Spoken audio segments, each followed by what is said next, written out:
우리가 건강을 유지하기 위해서 꼭 있어야 하는 필수 영양소가 있습니다.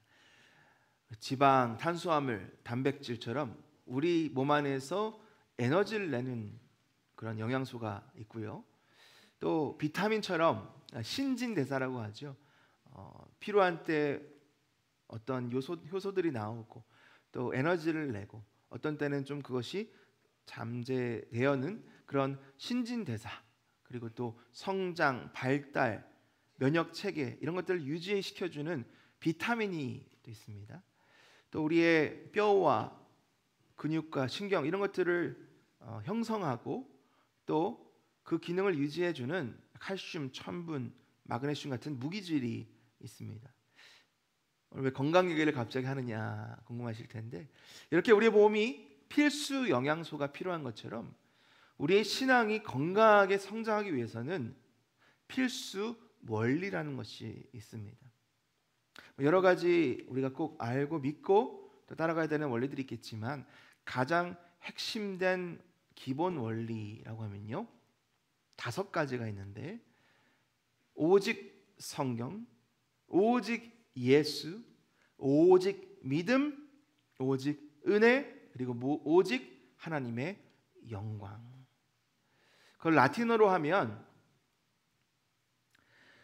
솔라 스크립투라, 그다음에 솔로스 크리스투스, 솔라 피데, 솔라 그라티아, 솔리데오 글로리아. 다 솔라, 솔로스, 솔리 이런 솔라라는 단어가 반복되는데 라틴어로 그 뜻은 오직이란 뜻입니다. 그래서 오직 성경, 오직 예수 그리스도, 오직 믿음, 오직 은혜, 오직 하나님의 영광. 이 5가지 중요한 기본 원리를, 다른 말로 하면 이 5가지 기본 기둥을 우리는 늘 마음속에 새기고 그 기둥에 우리가 의지하여 우리의 신앙을 굳건하게 세워야 한다는 거죠. 여러분 한번 생각해 봅니다. 아주 크고 멋있는 건물이 있어요. 거기에 기둥들이 있을 거예요. 뭐 눈에 보이든 보이지 않든. 근데 내가 마음대로 이거는 좀 마음에 안 든다, 이거는 왜 이렇게 불편하게 했지? 그래서 이거를 빼버린다거나, 아니면 이거는 내가 마음에 드는 거를 해야 되겠다고 그걸 빼고 다른 것으로 넣고, 이런 일들을 반복하다 보면 결국 그 건물이 어떻게 될까요? 무너지죠. 무너질 수밖에 없는 거예요. 그래서 기둥은요 철저히 그 건물을 세운 사람들이 가장 중요한 위치에 꼭 필요한 기둥을 세우게 되는 건데, 바로 우리 하나님께서 그 5가지 원칙, 원리, 기둥을 우리의 신앙에 세워 주신 거예요. 이 5가지 강령이라고도 하고 원칙이라고도 하고 기둥이라고 하는 것은요 사실 1517년에 종교개혁 때부터 제대로 세워진 것들입니다. 물론 예수님께서 그것을 세우셨지만 역사가 가면서 이것들이 자꾸 사람들의 생각과 말로 인해서 빼지거나 교체되거나 이런 폐단들이 있었던 거예요. 그래서 다시 이 원칙을 세우자라는 운동이 바로 종교개혁 운동이었습니다. 다시 세워야 할 만큼, 개혁해야 할 만큼 여러 가지 안 좋은, 옳지 않은, 그리고 잘못된 원리들, 교리들이 교회 안에 있었던 거예요. 그 당시에 그 교회는 로마 카톨릭 교회인데요, 로마 카톨릭 교회에서 성경은요 라틴어로 되어 있었어요. 라틴어는 고언어입니다. 쓰지 않는 더 이상. 그런데 일반 사람들이 쓰지 않는 언어를 가지고 성경을 보려고 하면 읽을 수 있습니까? 없습니까? 없는 거예요. 만약 여러분, 제가 오늘부터 한글 성경 보지 않습니다, 영어 성경으로 봅니다, 혹은 원어가 중요합니다, 우리 헬라어로 된 성경 보고 히브리어로 된 성경 보겠습니다 하면 과연 이게 우리가 성경을 이해할 수 있는 방법이 될까요? 그렇지 않죠. 그래서 우리가 성경을 번역하는 거죠. 가장 하나님이 주신 말씀에 가까운 우리나라 말로 된 성경을 읽게 되는, 그 말씀을 통해서 우리가 진리의 말씀을 깨닫게 되는데, 로마 카톨릭 교회에서는 그걸 금지한 거예요. 그리고 그 성경을 해석하는 것도 성직자만이 할 수 있다. 성경을 볼 수도 없고 해석할 수도 없는, 그래서 오직 성직자의 말을 통해서 전달되는 말씀만이 하나님의 말씀으로 받게 되는, 그러다 보니까 하나님의 말씀보다도 성직자가 하는 말을 믿게 되는 것이고, 그것이 하나님의 말씀 위에 세워지게 되는 거예요. 만약 성직자들이 말씀을 잘 연구하고 잘 전한다면 그것만큼 좋은 게 없죠. 하지만 그렇지 못했어요. 잘못된 것들을 가르치고 성경에서 없는 것들을 가르치기 시작했는데, 그 중에 가장 중요한 잘못된 교리는 바로 구원론에 있었습니다. 당시 로마 가톨릭 교회에서는 구원을 어떻게 받을 수 있느냐, 하나님의 은혜도 있지만 우리가 선한 일을 행해서 우리의 노력을 통해서 우리는 구원받을 수 있다라고 그렇게 가르친 거예요. 우리가 분명히 배웠습니다. 구원은요, 하나님의 은혜로, 하나님의 예수 그리스도의 그 은혜를 믿음으로 구원받을 수 있다. 우리에게는 어떠한 공로도 없다. 우리가 만약 공로가 있다면 우리의 자랑이 되겠지만 우리가 자랑할 수 없다라고 사도 바울이 분명히 복음에 대해 설명해 주었습니다. 그럼에도 불구하고 로마 가톨릭 교회에서는 거기다 우리의 공로, 우리의 선행을 엎은 거예요. 마치 구원이 나에게 달려있는 것처럼 그렇게 가르친 거예요. 더 나갔습니다. 어떻게 나갔냐? 죄 사함은 내가 돈을 내서 죄를 사하는 증서를 받아야 된다. 면죄부라 그러죠. 11세기 초부터 후반부터 16세기까지 500년간 면죄부를 팔았어요. 사람들은 구원받고 싶잖아요. 죄사함 받고 싶잖아요. 그러니까 가난한 사람이든 돈 많은 사람이든 면죄부를 어쩔 수 없이 사게 되었죠. 그래서 교회는 막강한 부를 누리게 되는 겁니다. 그 외에도 여러 가지가 있지만 이렇게 하나님의 말씀에서 벗어나고 하나님이 가르쳐 주신 복음을 잘못된 것으로 가르쳤던 이 로마 가톨릭 교회의 폐단을 말씀을 사모하고 말씀을 제대로 공부하고 그 말씀대로 살아가기를 원하는 신학자들과 성직자들이 1517년 마르틴 루터를 시작해서 성경으로 돌아가자, 말씀을, 하나님의 말씀을 유일한 권위로 믿고 그 말씀을 가르치자 하면서 종교개혁을 시작하게 된 거예요. 말씀을 보니까 지금까지 하고 있던 게 잘못됐다는 것을 깨닫게 되고, 말씀을 보니까 구원은 나에게 있는 것이 아니라 하나님의 은혜가 있고, 그러다 보니까 하나님을 예배하고 기뻐하고 감사하다 보니까 자연스럽게 하나님께 영광을 올려드리게 되는 참된 기독교 교리와 신앙이 우뚝 서게 되는 것이죠. 여러분, 너무나 감사한 것은요, 그때부터 약 500년이 지났어요.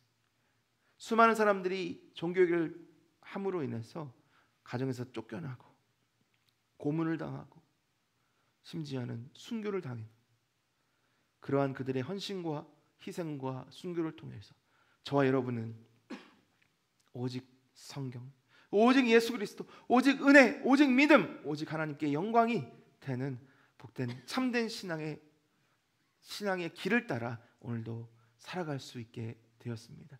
여러분, 이것이 끝나서는 안 돼요. 저와 여러분을 통해서 우리 자녀들도, 우리 후손들도 이렇게 건강하고 진리 가득한 이 5가지 원칙과 또 성경을 통해서 우리에게 가르쳐 주시는 하나님의 진리의 말씀을 계속해서 흘려 보내될 줄 믿습니다. 여러분, 그 하나님이 저와 여러분에게 주신 거룩한 사명입니다. 그래서 우리가 지난 2주 전에 다시 복음으로라는 비전과 또 구호를 가지고 시작을 했습니다. 여러분 어떠셨어요? 지난 2주간 복음 안에서 승리하셨고 또 그 복음의 능력을 경험하셨습니까? 아멘. 목소리가 작으신 거 보니까 쉽지 않으셨던 것 같은데 저도 쉽지 않았습니다. 2주가 훌쩍 지났는데요, 어떤 정신으로 살았는지 모를 정도로 분주하게 살았어요. 그렇다고 제가 복음을 아예 녹은 것은 아니고, 하나님 도와주세요, 복음의 능력을 저에게 허락해 주세요, 기도하면서 하루하루 살아왔습니다. 그런 거예요. 그래서 다시 복음이에요. 다시 복음. 우리는 복음으로 날마다 나가야 합니다. 예수 그리스도께 하나님이 우리에게 주신 말씀을 붙잡고 그 은혜와 믿음으로 하나님 영광을 위하여 나가야 합니다.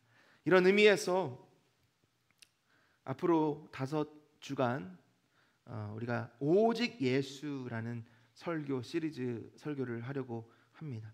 오늘 말씀은요, 사람이 되신 예수님이라는 주제 설교이고요.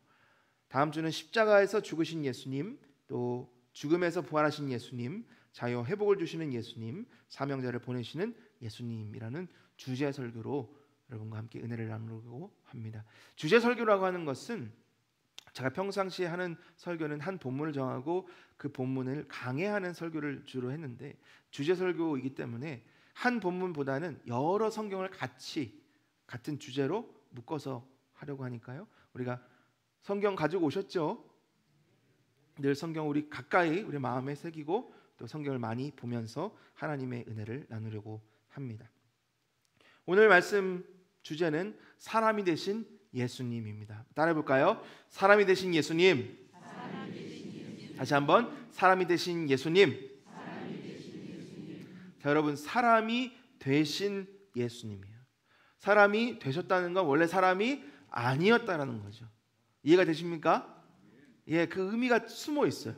놀라운 의미가 숨어 있는데, 사람이 되신 예수님. 그러면 사람이 아니셨으니까 그 예수님은 누구셨습니까?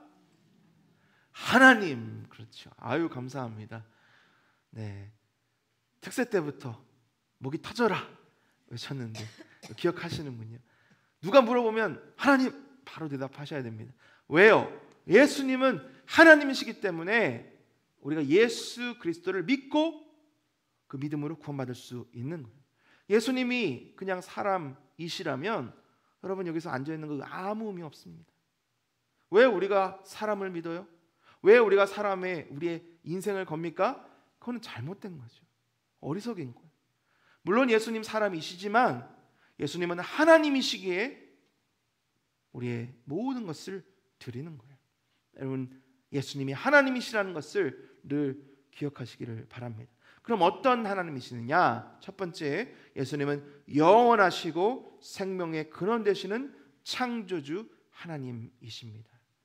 특세 때 나눴던 말씀 요한복음 1장 1절부터 4절 우리 한 목소리로 같이 읽습니다. 시작. 태초에 말씀이 계시니라. 이 말씀이 하나님과 함께 계셨으니 이 말씀은 곧 하나님이시니라. 그가 태초에 하나님과 함께 계셨고 만물이 그로 말미암아 지은 바 되었으니 지은 것이 하나도 그가 없이는 된 것이 없느니라. 그 안에 생명이 있었으니 이 생명은 사람들의 빛이라. 여기서 말씀을 예수님으로 바꿔보면 이렇습니다. 한번 들어보십시오. 태초에 예수님이 계시니라. 예수님이 하나님과 함께 계셨으니 예수님은 곧 하나님이시니라. 예수님이 태초에 하나님과 함께 계셨고 만물이 예수님으로 말미암아 지은 바 되었으니 지은 것이 하나도 예수님 없이는 된 것이 없느니라. 예수님 안에 생명이 있었으니 이 생명은 사람들의 빛이라. 아멘이십니까? 예수님 창조주 하나님이세요. 예수님 말씀하심으로, 아니 예수님이 그 말씀 되심으로 이 천지 만물이 창조가 된 거예요.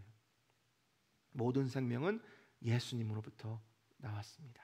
두 번째, 예수님은 만물의 근원이시고요, 영원토록 영광을 받으시기 합당하신 하나님이십니다. 로마서 11장 36절 한 목소리 읽습니다. 시작. 이는 만물이 주에게서 나고 주로 말미암고 주에게로 돌아갑니다. 그에게 영광이 세세에 있을지어다. 아멘. 만물이 예수님으로부터 나왔대요. 그리고 예수님께로 돌아간대요. 우리의 인생입니다. 우리가 물론 육신의 부모님으로부터 태어났지만 그 생명은 예수님으로부터 온 거예요. 우리가 육신의 생명이 다하면 누구에게로 돌아갑니까? 예수님께로 돌아가는 거예요. 네. 그래서 끝이 아니에요. 돌아간다는 것은 예수님의 나라에 우리가 들어가서 예수님과 함께 있다. 예수님부터 와서 예수님께로 돌아간다. 그리고 그 매 순간 우리는 예수님께 영광을 올려드린다. 그것이 저와 여러분의 창조 목적, 존재 목적입니다. 세 번째, 예수님은 시간을 초월하시며 시간을 창조하신 전능하신 하나님이십니다. 시간을 누가 역행할 수 있어요? 누가 시간을 마음대로 컨트롤할 수 있습니까? 물론 영화에서는 많이 해요. 타임머신 타고 과거로 갔다가 미래로 갔다가 난리가 납니다. 사실 요즘 영화 보면 그 시간을 마음대로 조정하는 것들에 대해서 많이 나오는데 불가능해요. 왜? 시간을 창조하시고 시간을 컨트롤하시는 분은 오직 하나님밖에 없으시기 때문이에요. 요한계시록 1장 8절, 주 하나님이 이르시되 나는 알파와 오메가라, 이제도 있었고 전에도 있었고 장차 올 자요 전능하신 자라 하시더라. 알파는 헬라어의 A, 첫 번째고, 오메가는 맨 마지막, Z라고 하는데 요즘 Z라고 하지, 맨 마지막, 처음 끝. 그렇다고 처음과 끝이 있다는 것이 아니고 처음과 끝을 창조하신. 사실 우리는요, 시작은 있어요. 하나님이 태초의 천지를 창조하시니라 빛이 있으라, 그게 우리의 시작입니다. 그것을 창조하신 분, 그러니까 창세 전에도 영원히 계셨고 그리고 앞으로 우리와 영원히 함께 하실 우리 주님, 그 시간을 창조하신 분이 바로 예수 그리스도이시다. 네 번째로 그 예수님, 하나님이신 예수님은요, 인간으로 태어나셨습니다. 그리고 우리가 경험하는 모든 고통과 어려움을 친히 경험하셨습니다. 빌립보서 2장 6절과 7절, 우리 두 절인데 함께 읽습니다. 시작. 그는 근본 하나님의 본체시나 하나님과 동등됨을 취할 것으로 여기지 아니하시고 오히려 자기를 비워 종의 형체를 가지사 사람들과 같이 되셨고. 하나님이세요. 하나님의 영광이 우리 예수 그리스도의 영광이신데 그 영광을 비우셨대요. 내려놓으셨대요. 그리고 창조주 하나님이 피조물 인간이 되셨대요. 완전히 비우신 거죠. 그렇다고 하나님의 신성까지 버렸냐? 그건 아닙니다. 신성과 인성, 하나님이시고 인간이신 예수님은 100% 하나님, 100% 인간이신 성육신하신 유일하신 분이세요. 왜 그렇게 하셨을까? 바로 우리의 연약함, 우리의 부족함, 우리의 한계를 아셔서 그것을 나누시기 위해서, 그것을 도와주시기 위해서, 그것을 회복시키시기 위해서 바로 히브리서 4장 15절 한 목소리 읽습니다. 시작. 우리에게 있는 대제사장은 우리의 연약함을 동정하지 못하실 이가 아니요 모든 일에 우리와 똑같이 시험을 받으신 이로되 죄는 없으시니라.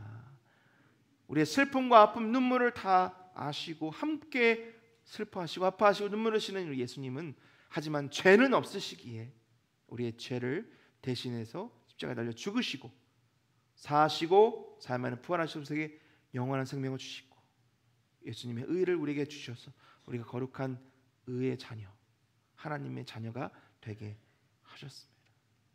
여러분, 그게 바로 우리 예수님이세요. 예수님은 하나님이십니다. 여러분, 여기서 한 가지 질문 드립니다. 하나님이신, 전능하신, 모든 영광과 능력이 충만하신 하나님이 뭐가 아쉬우셔가지고 인간이 되었어요? 뭐가 부족하셔서 하찮은 하나님의 영광에 비하면 보잘것없는 나와 같은 자가 되셨냐는 거예요. 왜 그러셨을까? 왜 인간이 되셔야 했을까? 오늘 함께 읽은 이사야 7장 14절 말씀 같이 읽습니다. 시작. 그러므로 주께서 친히 징조를 너에게 주실 것이라. 보라, 처녀가 잉태하여 아들을 낳을 것이요 그 이름을 임마누엘이라 하리라. 예수님의 동정녀 탄생,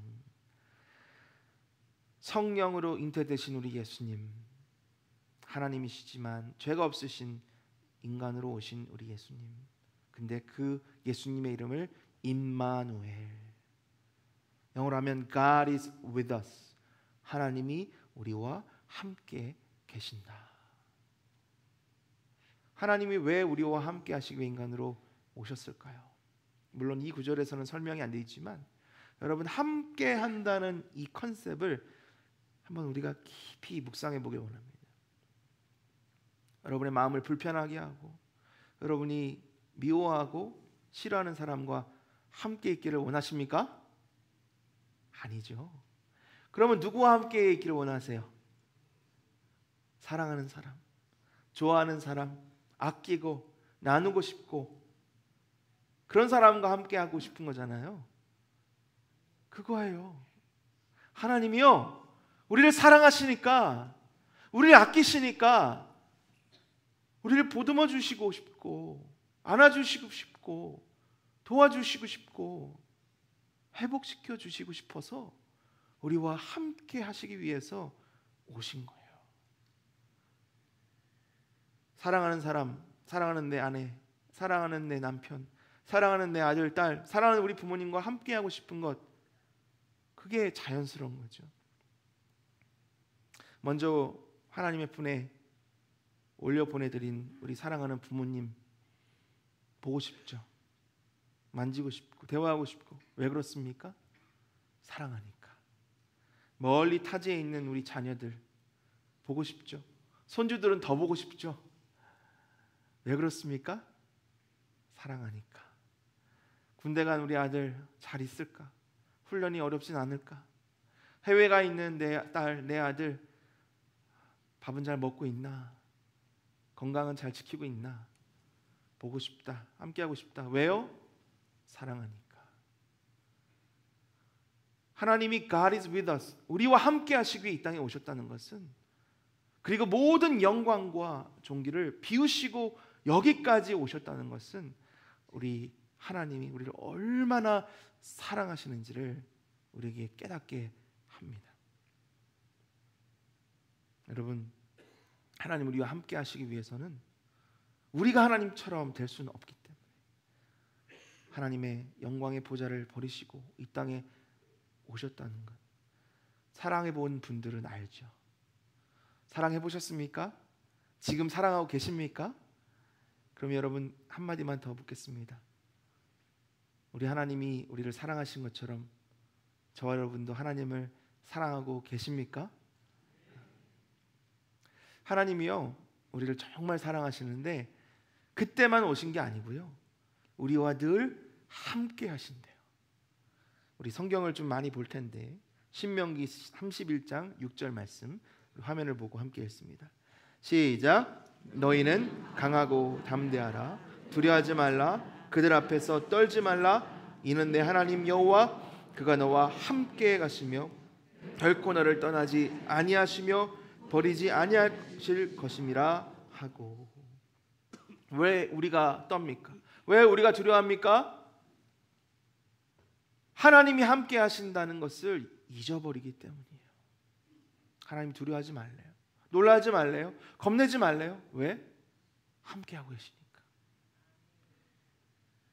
이사야 43장 2절 말씀입니다. 한 목소리 읽습니다. 시작.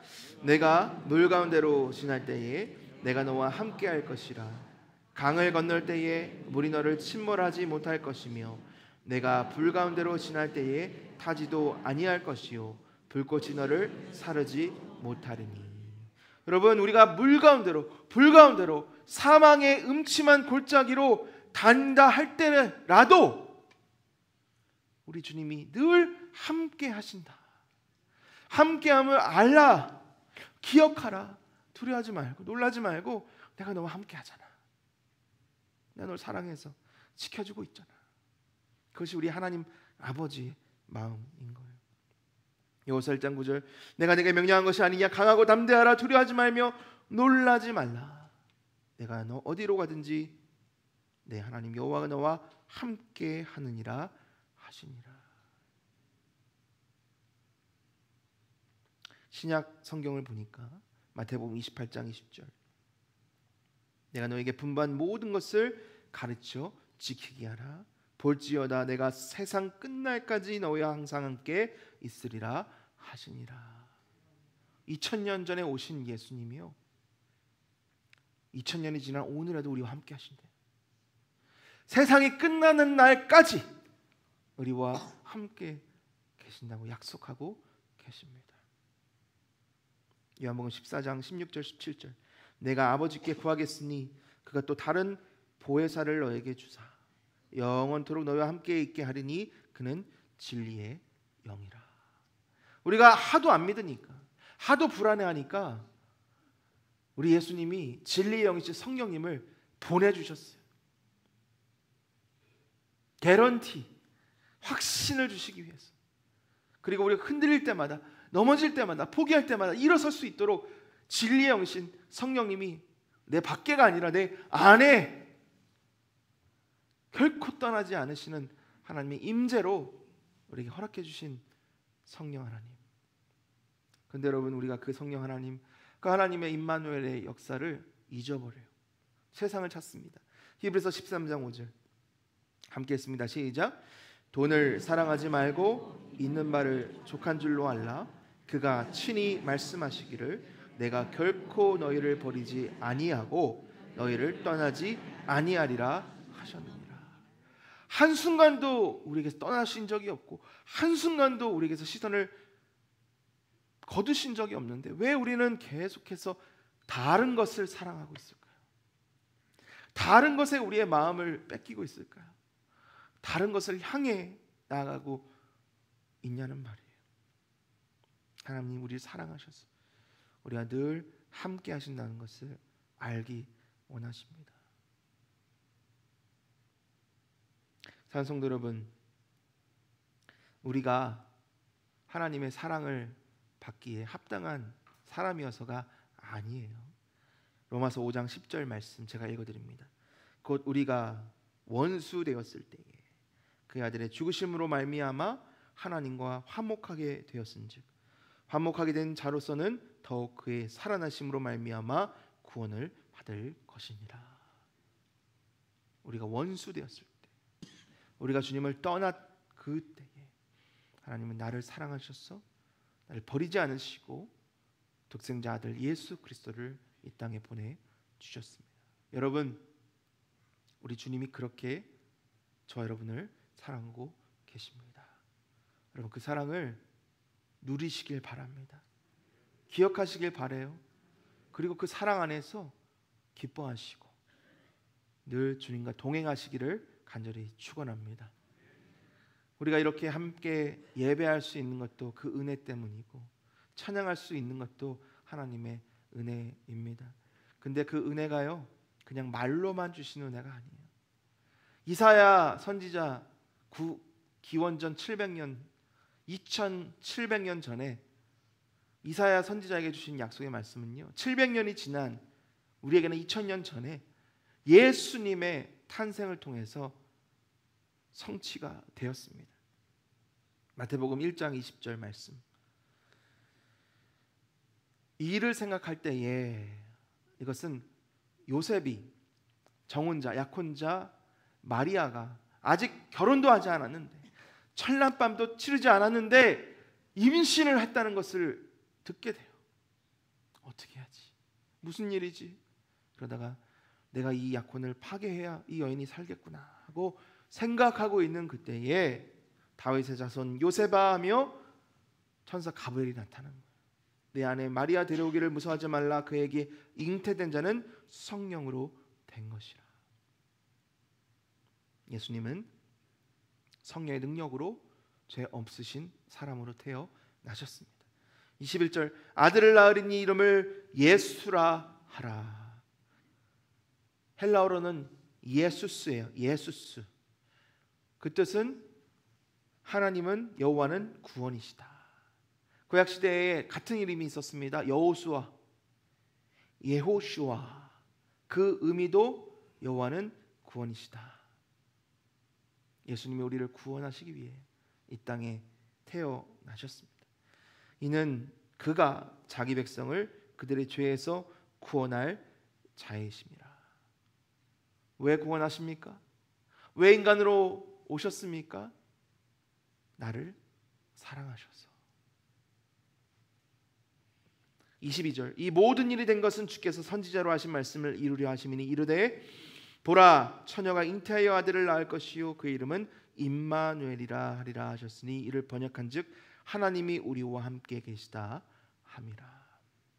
여러분, 하나님이 우리와 함께 계심을 예수 그리스도 안에서 믿으시고 고백하시고 확신하시기를 소망합니다. 그것을 위해 예수님이 오신 거예요.